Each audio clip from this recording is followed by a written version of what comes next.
Alors moi j'ai fait le choix de parler de l'ubérisation, donc tout ce qui est Uber Eats, parce que je trouve que c'est quand même un sujet assez, voilà, assez fort et c'est plus peut-être moins la thématique écologique mais la thématique sociale.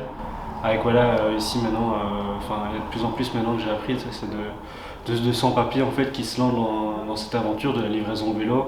Or c'est un métier qui est assez dangereux, où on est vraiment exposé au risque assez fort. Et voilà, que c'est pas un métier qui est très rémunérateur et surtout qu'ils ont très peu d'assurance de vie, quoi. Donc s'ils ratent ça, c'est terminé pour eux.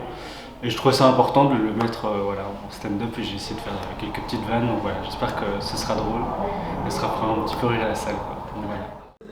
Alors ça parle du végétarisme, enfin plutôt je m'attarde beaucoup sur la viande, avec le but un peu de dégoûter le public.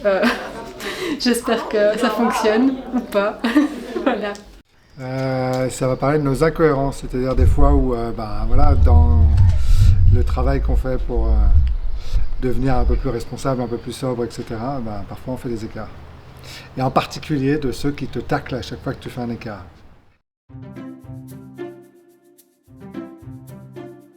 Je trouvais ça chouette de pouvoir aborder le sujet des enjeux climatiques, de l'écologie de façon humoristique. Et la sensibilisation tout court, moi je trouve que ça se fait plus facilement quand c'est léger, avec de l'humour. Il y a certaines personnes, ils s'entendent que comme ça.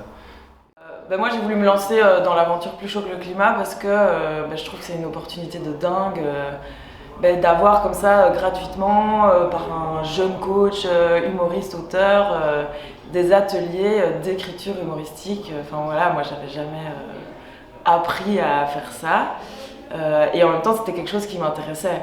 Enfin, voilà, quand au quotidien on aime bien faire un petit peu d'humour, qu'on adore, enfin voilà, moi j'adore aller voir du stand-up, des spectacles humoristiques.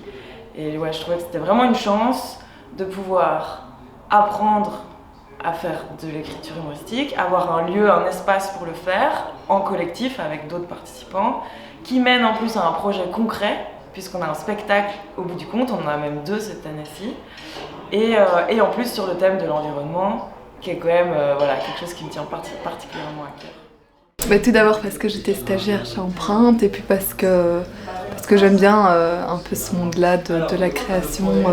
Faire rigoler les gens, il y a quelque chose de très minutieux dans le sens où pour moi il faut avoir un vocabulaire assez étendu, il faut trouver un peu la tchatche avec les gens. Je voulais aussi voir de quelle manière j'allais pouvoir lier l'humour et l'environnement.